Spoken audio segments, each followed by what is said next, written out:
Welcome to Cyber Savvy. This podcast was created by DTC to bring awareness, mitigation, and response to cybersecurity threats companies and organizations face daily. Be prepared. Be cyber savvy. Well, Mike, it's good to see you again. It's been we've had a wonderful little Christmas break here, and I'm excited to get back into our podcast. And for those in the audience who don't recognize my voice, my name is Andrew Rose. I'm a cybersecurity specialist, and I'm helping out DTC here with their cybersecurity posture. And I am so excited to have my good friend Mike Urbanek here. Mike is the risk management specialist for cyber security, insurance, liability, and really a lot of other things that he brings to the table. And one of the reasons I enjoy having him on these podcasts is his thoughtful as well as in-depth knowledge of these areas. And then he and I shall engage in friendly banter about multiple points that he is making during his presentation. But before I get into that, Mike, who are you and who is RK Tongue? Thank you for that lovely introduction, Andrew. Again, as you said, my name is Mike Urbanek. I'm an insurance agent with RK Tongue. RK Tongue is over 100-year-old independent broker based in Maryland, but we service mostly the Mid-Atlantic with capabilities elsewhere as well, but that's our predominant region. Touch a large variety of business sectors, mostly, I'll say, white-collar style businesses with an emphasis on healthcare and dentistry. But with that being said, cyber liability and cyber risk and cyber crime is a industry agnostic threat. No matter what you do, if you use computers and conduct business via computers, you are at risk. Some businesses more than others, but it's a growing concern for many of our clients. And we're just happy to be involved in the conversation, share the things we are seeing, and talk about with the world at large what you can be doing to protect yourself and your business better. Yeah, and I'm going to add one thing too, just for those of you who did not review what DTC is on our website when you came to this blog or this podcast, DTC is a high-end outsourced IT company that specializes in dentists and other high-end medical practices that has sophisticated needs. So we're very happy to have RK Tongue, also a white glove provider of these same services to a similar community as well. And Mike, I am going to push back on one thing there. You said that the cybercrime is a growing threat and a growing bit of awareness. I would venture to say it is the top threat right now to businesses. It has become so ubiquitous that the old statement was, it's not if, it's when, but the new statement, it's not when, it's again. This is just becoming such a recurring threat to all businesses. And again, that's why I'm so excited to have you here and discuss the state of risk management. You know, we had certain assumptions, we built certain plans and policies and protocols going into 2023, and now that 2023 is over and moving to 2024, a lot has changed. We've learned a lot of lessons, and I'm going to sit back and let you walk us through kind of the where we were, where we are, and what your predictions are, where we're going. Yeah, thank you. 2023 was certainly another strong year when it comes to cybercrime. One of the challenges I think any industry faces with dealing with crimes is getting an accurate understanding of how much is going on, what types of crimes are being committed, because ultimately a large number of them go unreported. Now, cybercrime is infamous for that. Our best benchmark is going to be something that the FBI produces called the IC3 report, and that came out, the 2023 report came out just a month or so ago, and it estimated there were 880,000, well, these are what was reported, 880,000 internet crimes were reported. I've seen statistics that 90% of internet-based crimes or cyber crimes go unreported. So this is a fraction of what is happening out there. There's a much larger amount of crimes than what we have access to, but we can take this maybe as an indicator as to what was reported, meaning what's on the rise, what's on the decrease, what's going on out there. It's some sort of information. It's certainly not the end-all be-all perfect source. So we have to take everything we see here with a grain of salt, but it's still a great tool. So, okay, we have this report. What did it say? Because, like I said, this is probably the most authoritative or informative report we have out. Hey, Mike, and if I I can just encourage interject really quick. Go ahead. For the audience who doesn't know what IC3 is, it's the Internet Complaint Center that the FBI and the Center for Critical Infrastructure Security Administration run, and they use that as a portal that you can report an internet crime that's occurred to you. You can report anonymously on behalf of a parent or someone else or someone in the neighborhood.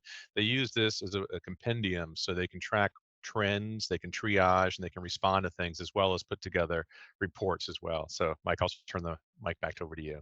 No, great explanation. I often forget the forest through the trees and just launch into this. Exactly that. It is a great source of information. It's actually not a unfriendly report to read. I encourage people who are interested in this to go out and find it. You can just Google 2023 FBI IC3. It'll come right up. And in that report, they highlighted a couple things. One was internet investment fraud. This was up significantly. They said 38% year over year. What is internet investment fraud? This is typically fake cryptocurrencies, investment scams. These often target individual investors who are speculating on, making profit. There's bad actors out there. So anyone who likes to do that type of investing, use your due diligence, work within reputable sources. This isn't a big, threat to passive businesses. This is someone who's out there engaging in this space, but obviously an area of concern. And we'll talk about cryptocurrencies and what that might mean for other events later on. The second biggest one they talked about was email compromise. And we'll talk about this later and how it plays in. But overall, you cannot have access to another person's email. To gain access is a crime, plain and simple. And this is really dangerous because for all the websites we use, if you forgot your password, what do? They email you a link to reset your password. So once your email is compromised, that is typically the cache, the treasure trove the bad guys need to go in and change all your accounts, reset your passwords, and really take ownership of what was your digital persona or digital platform. So very, very dangerous. They had about 21,000 complaints, and they estimated this was 2.9 billion in losses. So again, we estimate maybe 90% of that is reported. So very significant number we're talking about there. Another concerning trend we saw was increase in ransomware complaints. This was up 20% year over year. They have a really nice segment here where they break it down into which industries were targeted the most. No surprise, healthcare and financial industries were the primary targets. We've talked about this in our previous podcast, but what does ransomware do? It locks down your computers. You cannot access your digital infrastructure. You can't log notes. You can't access records. Most businesses have all their records digital these days. If you don't have computers, you cannot work. And when people's lives or money is on the line, you're more likely to pay a ransom for the ransomware. So it's no surprise these industries who rely heavily on their digital infrastructures were targeted. Some of the names they referenced out there: Lockbit, Black Cat, Akira Royal, Black Basta. These are some of the predominant viruses or mediums that the bad guys are using. It's interesting to see where these attacks come from as well. They said about 60% of all these attacks originate overseas. So these are state actors. They could be, Russian, North Korean, Indian, and anywhere else. Those are several of the large ones, and they're referenced in the report. But we see international bad actors attacking U.S. businesses, and that makes it incredibly difficult for any sort of U.S.-based law enforcement to pursue them. So really, again, the dynamic, interconnected world we live in poses new challenges all the time. And then the last one they talked about was tech customer support and government impersonation. This was pretty interesting to me. This one was up for the government impersonation 63% and tech support 15%. Most of these types of crimes, they target individuals. So this is someone calling an elderly person saying, hey, you owe back taxes, or Medicare type fraud. If you want to get enrolled, please call here, pay this amount.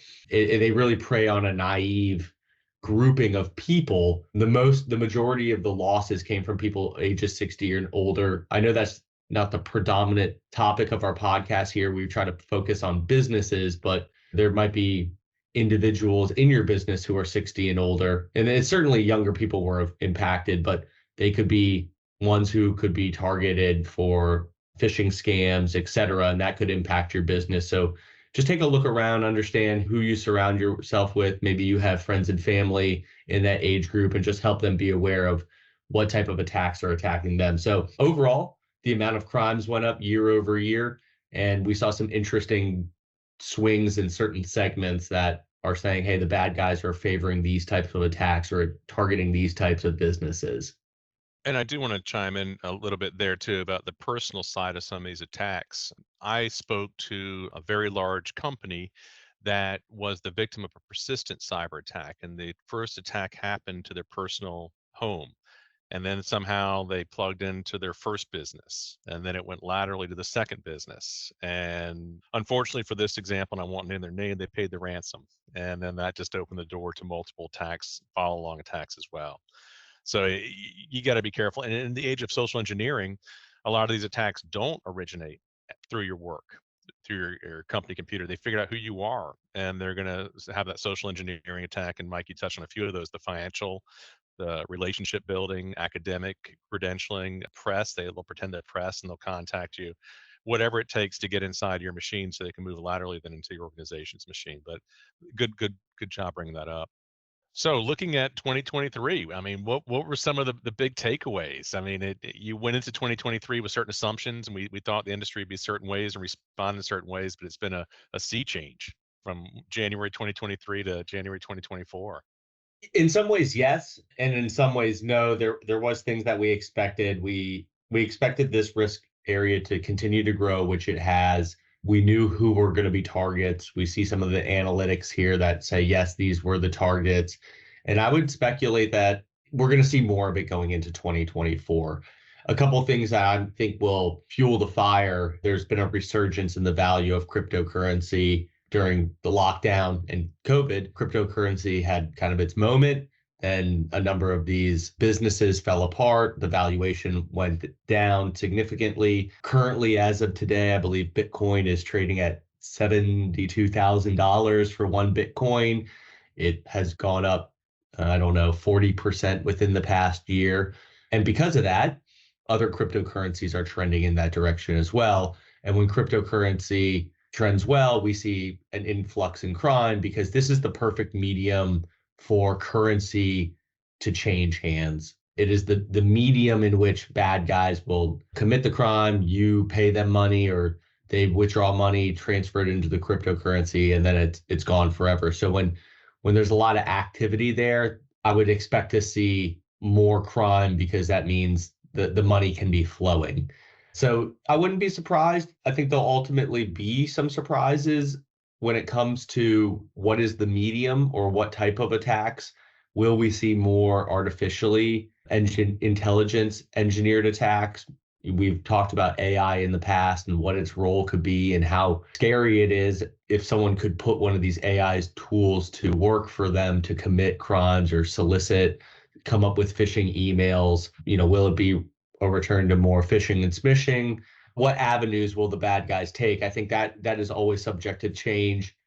As the industry responds and we build defenses around one area, obviously they pivot and go somewhere else. So that's where we saw certain types of crimes increase this past year. But the overall message is for businesses, you need to prepare, because the bad guys are not stopping. We've not figured out any sort of monumental way to decrease crime. It's only going up, and these crimes pay, and bad actors get into business where it pays.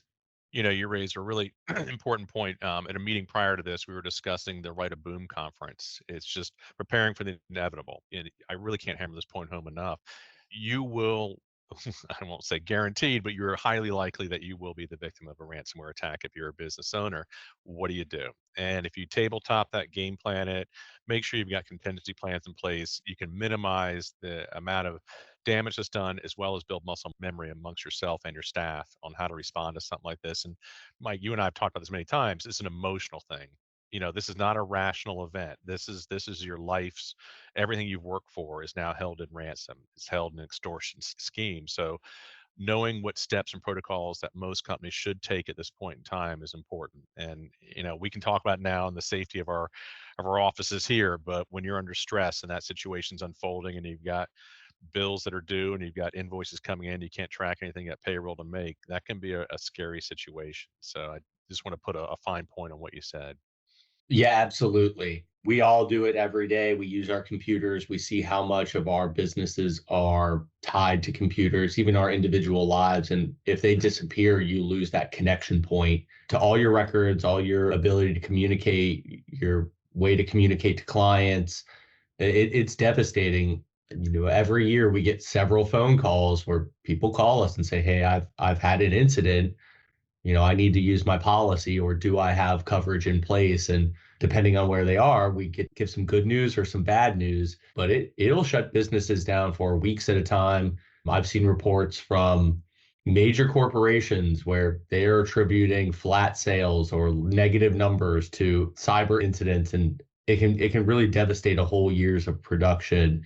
And like you said, you feel exposed, and it's not like a fire where you can go in and visually see the damage. It's very hard to see this digital landscape with your own eyes if you're not a very well and informed person in the industry, and say, "Hey, did I do the right thing? Is all of it gone? Am I still vulnerable for the future?" So it is a major threat out there. It can tank a business. There can be a lot of negative repercussions. And I think business owners are really starting to wake up to this fact now. And if you don't have a plan, it's 2024. If you're listening to this and you don't have a plan, you really need to stop what you're doing and put something in place. Yeah, that's obviously it's critically important. A couple of things. I recently ran a field exercise with a large company in Pennsylvania that was the victim of a persistent cyber attack. And when the attack occurred, to reinforce what you just said, they didn't report it because they just felt it was something like the weather. It was just a bad event. They have to go through it, take care of it. They didn't pay the ransom. They had to replace all their equipment, and then the total cost was around $600,000 just for the hardware itself to replace that. So it is inevitable. Let me go back to something you said before.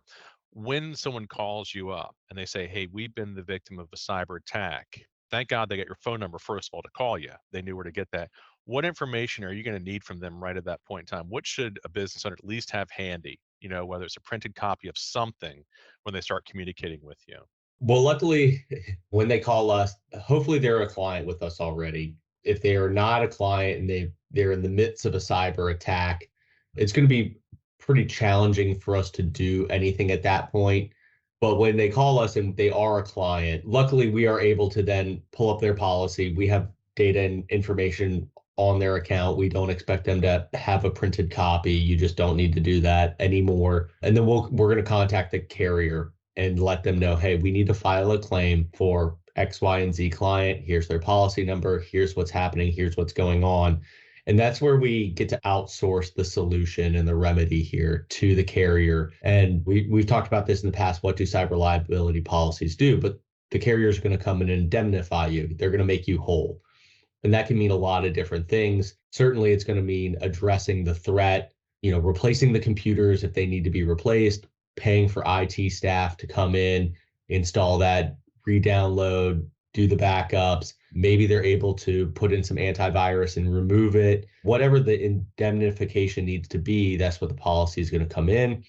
There can be components of if you have a data breach and patient records are compromised or client information is compromised, you're required by the state most likely to notify these individuals. That takes time, that takes man hour, there's cost there. These policies can pay for that. There's a component to these policies as well for business interruption. Let's say you were closed for a week and you lost several $1,000s in income that you would have been open because you had to send those patients elsewhere, or you had to default on contracts because you couldn't hit the time. These policies can help come in and pay for some of that lost income. So there's a lot that these policies can bring to the table because there's a lot of different moving pieces that can be impacted to a business when it comes to cybercrime.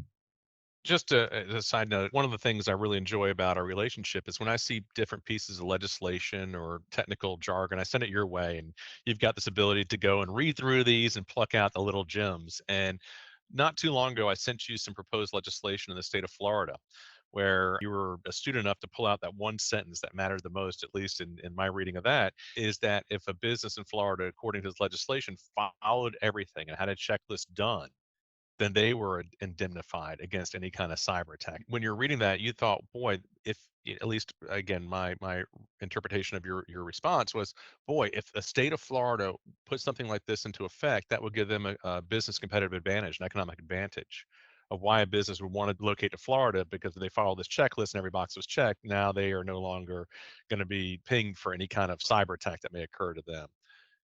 My thing is they're probably not liable for damages, is what you're thinking. If they had all these measures in place, they were legitimate measures, an attack occurred, they are not liable for the damages to other people. So what that would do is it would help mitigate and lower insurance costs, because then insurance companies can take that into effect, that people aren't liable for damages to their patients or clients. That's huge, right? Like any sort of limitation on that helps control costs and payouts. Indemnity is making someone whole. So, the state of Florida would not be paying someone to make them whole.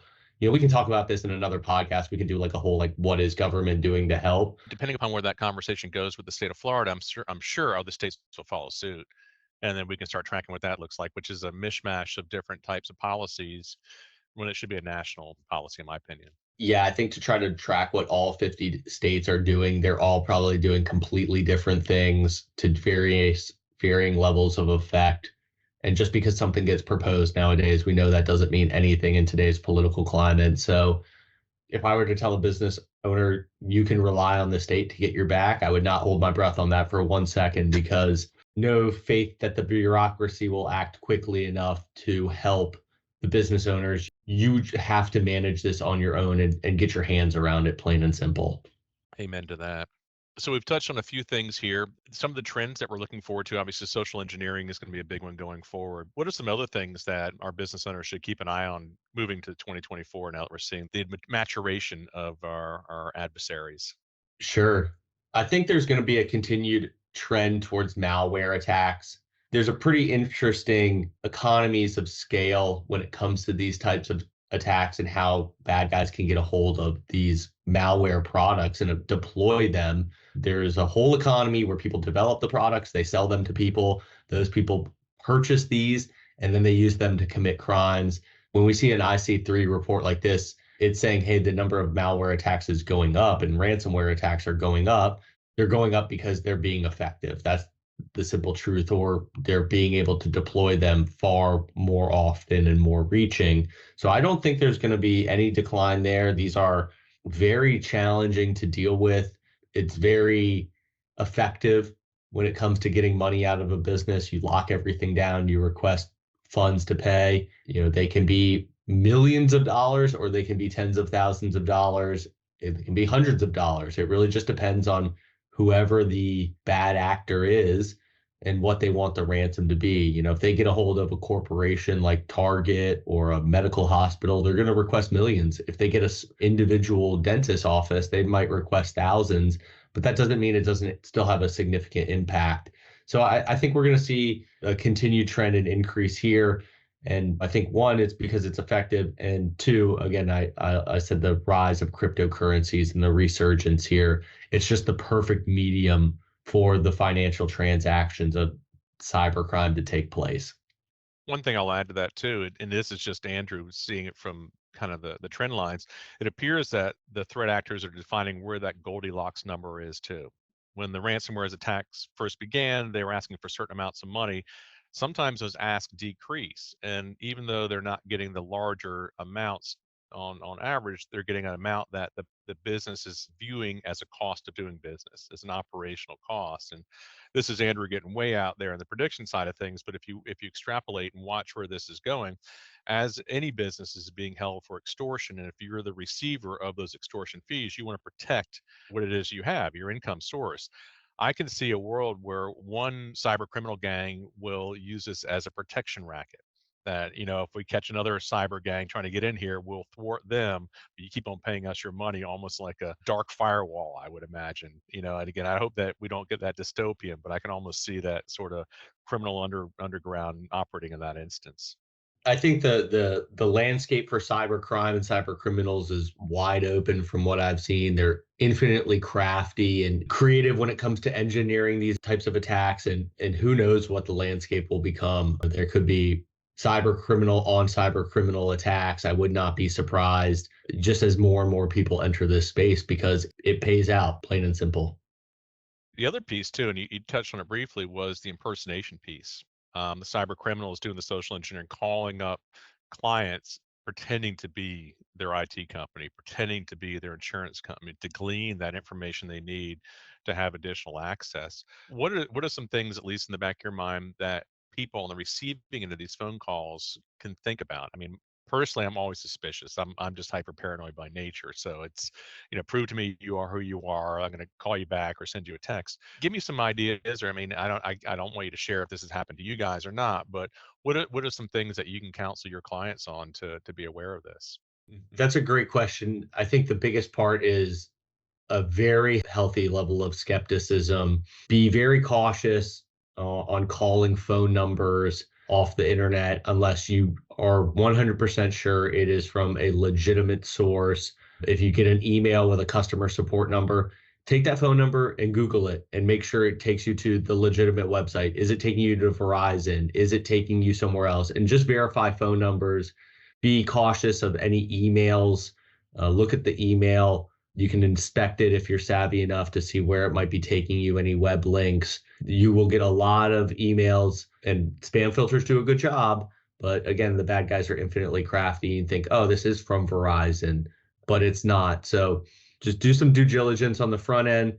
If you do speak with someone, ask for an employee number, ask them to give you a call back. Most companies will have kind of boilerplate language. They'll ask for a phone number. They'll ask for an email. If you get disconnected, there'll be a notification that this call could be recorded for customer service and training purposes. Those are good signs you're talking with a reputable person. Do your due diligence because they are certainly out there. They're impersonating IT companies, tech services, whether it's Microsoft, Windows, Apple, anyone like that. But to me, the big one that's concerning is government.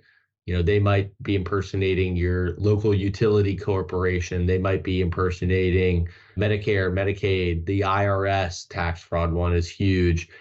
We've seen people will be dressing up as a local utility company and they'll come to your door with a clipboard and a vest on saying, hey, you're behind on your utility payment. They can take your check right now. So if that's happening in the real world, it's happening in the digital world as well. And that's concerning. And, they're certainly targeting a very vulnerable population, ages 60-year-old older. I think they've identified that this population struggles to do the proofing, do the vetting of who they're working with. They might be a little more trusting than someone younger who's more of a internet veteran. So, help your friends and loved ones who are in that age group to develop that healthy level of skepticism. And if someone calls you or they want something immediately, that's also a red flag. Typically, you can say, hey, let me digest the information and give you a call back. And where is that callback number going to? Is it suspicious? Is it a 1-800 number? How legitimate is it? Any reputable business will have a reasonable callback number. Any bad actor will have something that's potentially a red flag. Indeed. And a recent story of something that happened to me, I got an invoice from a very large reputable association after hours. It came in about 6 o'clock at night for an event that I didn't register for. And I found that to be highly suspicious. And also, they didn't have my right employment information. So I called the number, and of course, it went to voicemail because it was after hours. And I was worried that it was a business email compromise, that they somehow got in their system and sent in fake invoices with fake routing numbers to every 50,000 people in their database. I was able to reach their IT department after hours through some intermediaries and found out that it was a test email that was supposed to go to just the CEO, but for some inexplicable reason, they also picked me, one of 50,000 people to send it to. And it was fortunate that it happened that way, but that got me to thinking, with the business email compromise being so common, it wouldn't be hard for a threat actor to sit inside your billing system and send invoices out with a different routing number for the payment information on the back end. And for those businesses that don't have after hour support, if there's no way to reach somebody to see is this legitimate, that can have an enormous impact on the business. And then where does that liability fall? Yeah, those type of attacks, the invoice manipulation are very frustrating. You can get it on both sides of the coin. So you can have someone, if you're a business owner, someone emails you a fake invoice, you think, oh, this is my monthly mortgage statement, and they're letting you know the account number has changed. Please send your payment to this account number. People fall for stuff like that. You're busy, you got things going on, a supplier is impersonated. That's devastating. They've taken money from you.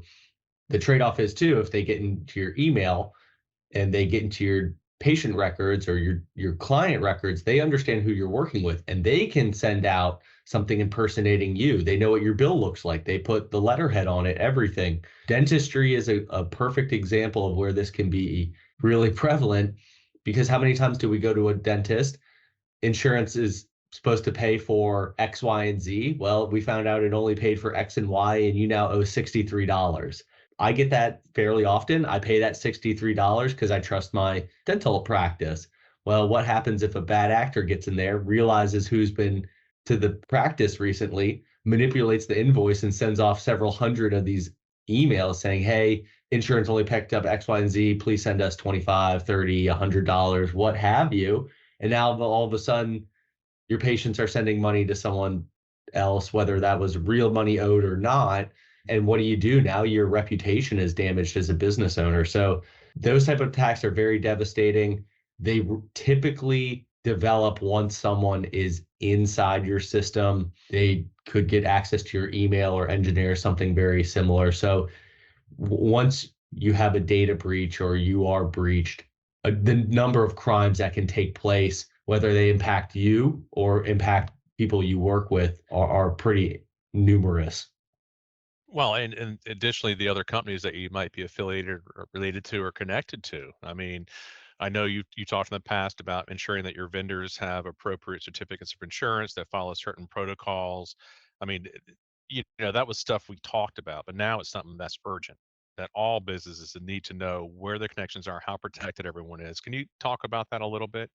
Yeah, absolutely. So we talked about the cyber crime trends, but there's also going to be a business trend.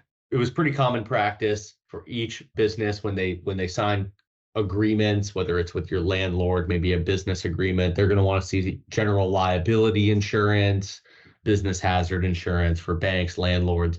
But it's becoming more and more requested to see a certificate or proof of cyber liability insurance. I think the world is changing, and this is a part of it, that businesses only want to do business with other businesses who are protected. And how do they prove that they are protected? Well, this is one of the ways they can prove. So if you provide proof that you have cyber liability, that also proves in today's world that you have firewalls, that you have multi-factor authentication, that you have backups, that you have antivirus, because you cannot get cyber liability insurance nowadays without having all of those other things. So that's basically the indicator that says, hey, we want to do business with you, but we only want to do business with you if you have your act together and you're not going to compromise our systems. So prove it by sending us a certificate of insurance, which is a document produced in the insurance world that shows someone else what lines of coverage you have and the amounts, verifying you have cyber liability insurance. And then once they see that, they take that as the indicator, okay, this person is trustworthy, they have their act together, we can engage. So I see it from a contractor compliance side. A big one is anyone who wants to do digital work for the federal government. They're required to have typically $1 million of cyber liability coverage, first and third party limits. I've seen as high as 5 million. I've seen clients in the private sector have limits of $50 million with $5 million retention, which means that's their deductible. So it's a wild landscape as to how much you need. And I'd say you need to talk with your insurance agent to determine the right amount. But we see the world, take this as the trend, moving towards, if we're going to do business together, we each need to have cyber liability coverage to protect one another. So it's becoming a business component here more and more. One of the things you mentioned there, when these companies attest that they have firewalls and all the other protections in place, who checks at them? Is it just taking their word for it and they're signing a legal document? If that is not accurate, then they're, the weight falls on them. Or do you guys, or I shouldn't say you, does the insurance industry do secondary checks to ensure that these things are accurate? Yeah, that's a great question. So right now, I guess we would talk about how do you get cyber liability coverage, because that plays into this. And I'll say, let me give you a quick anecdotal history lesson. So about 5 years ago, cybercrime was certainly relevant then. You could approach your insurance agent or multiple carriers and say, hey, I want $1 million of cyber liability coverage. And they would say, great, you have a pulse, you have a federal ID. That was the minimum requirement. Here you go. Now that was for the basic businesses. Of course, more complicated businesses, there was always more underwriting involved, but you could get this coverage very inexpensively and very easily. Well, fast forward a couple of years and the landscape has dynamically changed. The amount of crime has skyrocketed. Carriers are paying out these policies because attacks are happening. So how do they mitigate that? They ask for more premium and they underwrite better. So they are now no longer accepting simple applications. You're going to have to disclose on these applications, do you have these measures, yes or no? And some of the questions are going to ask, do you have a firewall? Do you partner with a third-party IT vendor? If so, what is the name of this product? What is the name of the IT company you work with? Do you have multi-factor authentication? Do you have it on phones? Do you have it on emails? And they're not necessarily asking for proof beyond an insurance application, because an insurance application is the proof. You are putting your signature on it, you are dating it, you are attesting they have these things. And if you don't, that's borderline insurance fraud, and you certainly do not want to be committing that. And also, if you say these things, you have an attack and they go to help you with the claim, well, they might deny your claim if you don't have the measures you attested that you did. So we work with a lot of clients when they get this application to help them answer these questions correctly. A lot of times it's a combination of myself and their IT vendor that they work with, because most layman people don't know what these things are. So anyone who is going into this space, feel free to ask the person you're working with some of these questions. And even more so, sometimes they get the answers to these questions. They submit the application back to me. I work with the carrier to come up with a proposal, and we have to limit the coverage they're getting because they don't have multi-factor authentication. They don't have some of these measures. And it's not uncommon for the client to go and buy these services or implement these services so we can get a better, stronger insurance policy. So that's where the landscape of getting this coverage is trending. It's certainly being underwritten far more than it ever was. And I don't doubt that the underwriting questions will only get longer, and 5-page applications will become 10 in another 5 years. There is a risk in the intelligence community that businesses are going to continue to see these required protocols, procedures that need to be implemented before these insurance policies can be written. And then the deductibles get so large and the policies become so expensive that they start going without coverage. That's a big question. What do you think? Is this the time when the government steps in as a backstop? Is it just that people then will set aside a certain amount of money every year to pay their ongoing ransom notes? Does the insurance company or insurance industry recalibrate? What are your thoughts? Great question. I don't know where that'll trend and if the government will step in, but I'll say the premiums have trended up. And I'll give you just anecdotal information. Every business is different. The limits play in, the security features you have play in. No two businesses' pricing is identical. And that's just true for most insurance in general. But I will say about 3 years ago, an individual dentist, solo practitioner, could achieve or purchase $1 million cyber liability policy for about, I'll say, $400 to $500. Now, that same policy is about $850 to $900. So almost doubled in price, but it's not unachievable. And I'm very sympathetic to my clients. I see inflation eating away at everyone's profit margins. Everyone wants more. You need to buy more services. I'm not naive to that, but I really want to emphasize you cannot neglect this anymore. The risk factors are too high. You need to just understand this is a component of doing business in the 21st century, and you need to have policies like this in place. What used to be optional is quickly becoming mandatory from a protection standpoint, but also it's becoming mandatory from an industry standpoint that you will not be able to work with certain vendors if you do not have this coverage in place. So jump on that bus sooner rather than later. Agreed. And obviously RK Tongue should be your first call for any kind of risk management insurance policies, and contact DTC for oversight of your IT networks and other affiliated programs and what have you. Mike, do you have anything else that you'd like to cover for 2023 and 2024? Because I do want to mention recent 10K filing as well to set up our next podcast. I think we've covered the topic pretty well. I don't have anything to add other than just a reminder, this is not going away. Business owners and individuals need to be very mindful. I think there's also a fatigue in the industry when it comes to businesses just helping clients out. When it comes to absorbing these costs, people are less likely to do that. They want everyone to carry their own insurance, carry their own coverage, protect themselves better. So adopt this strategy. If this is not part of your business plan, you need to change that immediately because this problem and this challenge is not going away. I completely agree with you on that one.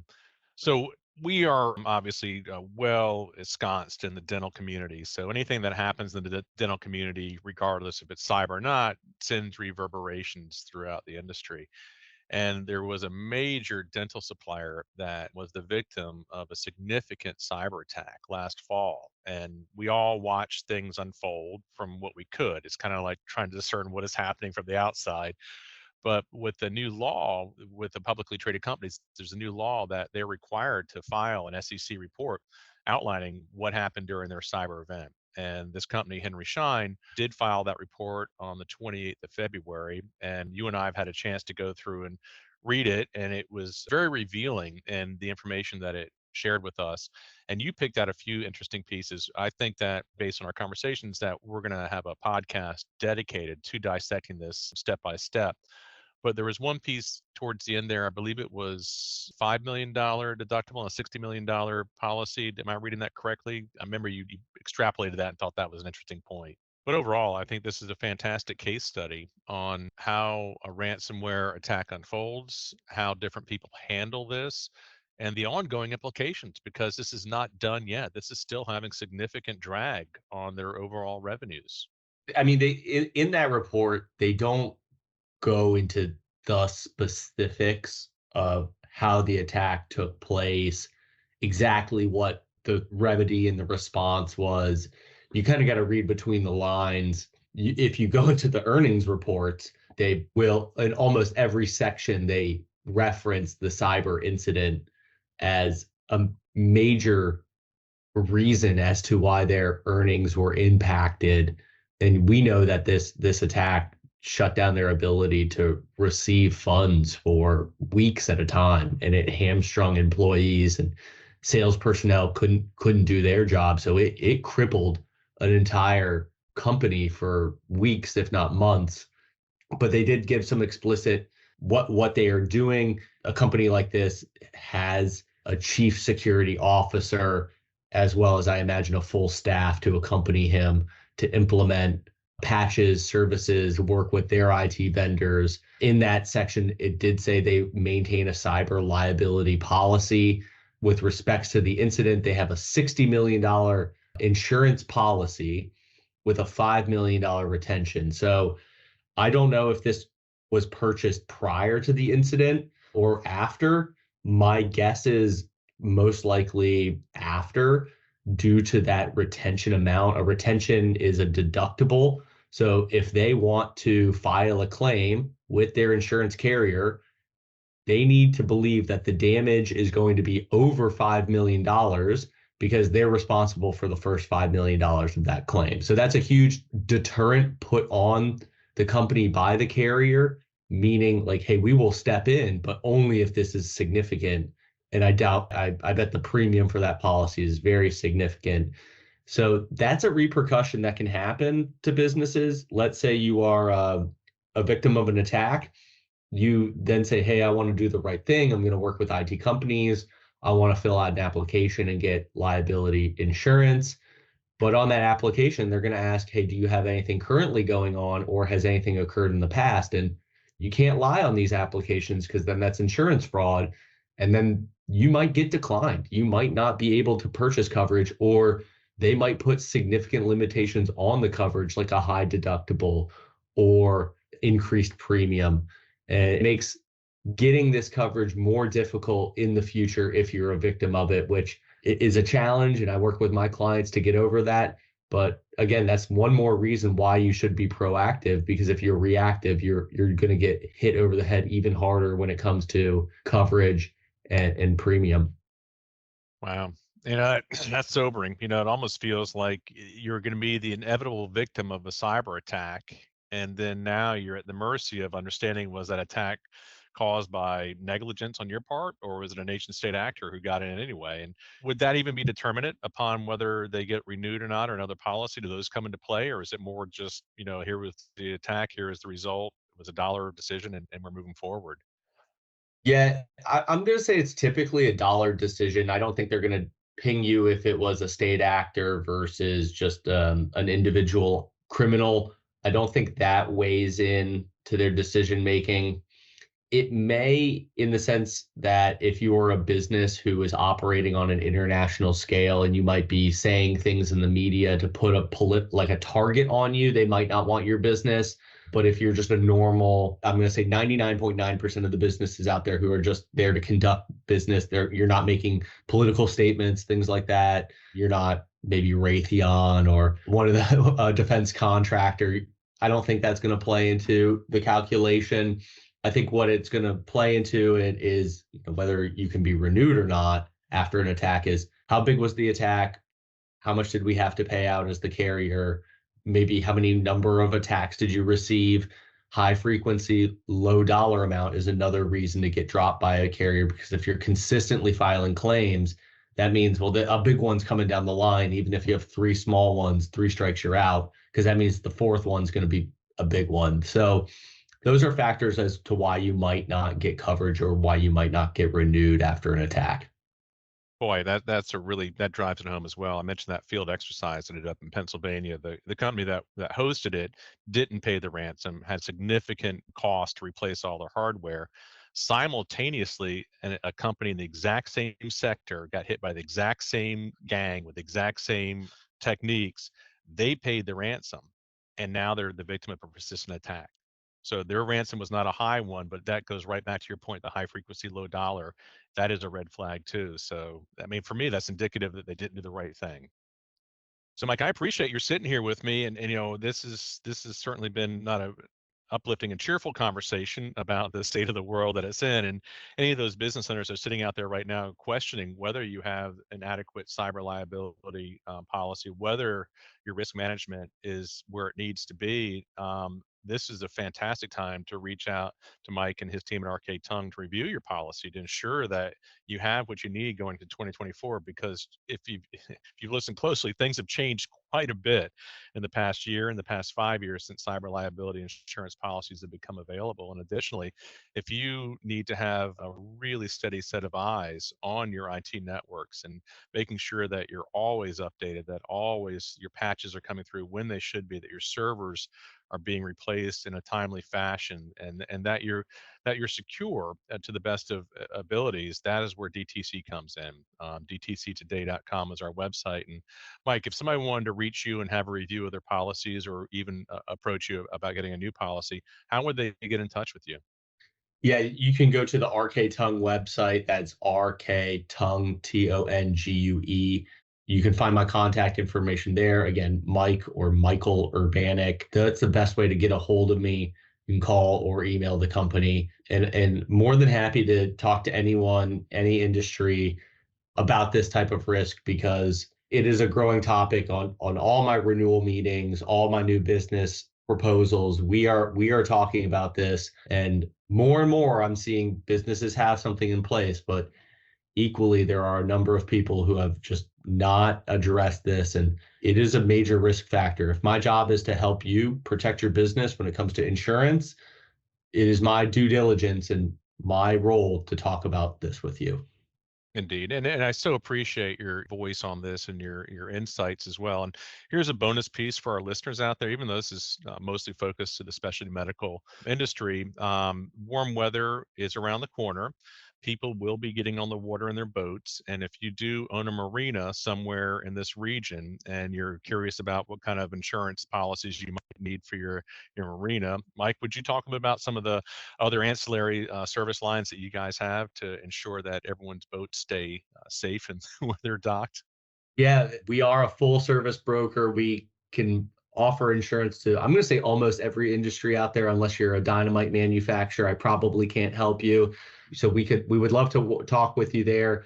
We also offer benefits programs, 401k planning, personal lines insurance, anything that has the word insurance, RK Tongue can typically help with. So I'd love to have a conversation with anyone who needs help. Oh, fantastic. And thank you again, listeners, loyal listeners, for tuning into this. And next month, we should have a very exciting dissection of the Henry Schein 10K filing.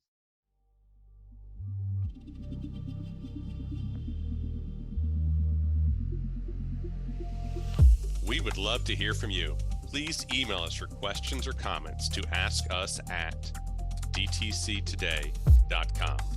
New episodes of Cyber Savvy are posted the second Tuesday of every month. For more detailed information, visit our website at dtctoday.com. Be prepared. Be cyber savvy.